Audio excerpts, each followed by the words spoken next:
दुसरीकडे इराणच्या युद्धावर ट्रम्प एकाकी पडल्याचं चित्र निर्माण झालेले G7 देशांनी ट्रम्प यांना लष्करी मदत पाठवण्यास नकार दिलाय।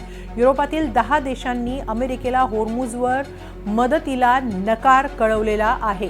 होर्मुझमधील तेल जहाजांना संरक्षण पुरवण्यासाठी इतर देशांनी पुढाकार घ्यावा असं आवाहन ट्रम्प यांनी केलं होतं। मात्र ब्रिटन, फ्रान्ससह इतर G7च्या सदस्य राष्ट्रांनी ट्रम्प यांच्या या आवाहनाला थेट नकार कळवलेला आहे।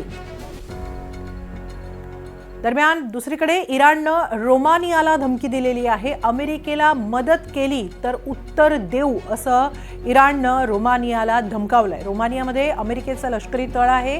हा तळ इराणवरील हल्ल्यांसाठी वापरला जातोय आणि त्यामुळे जर अमेरिकेला मदत केली तर इराण रोमानियाला उत्तर देईल अशी धमकीच इराणनं दिलेली आहे।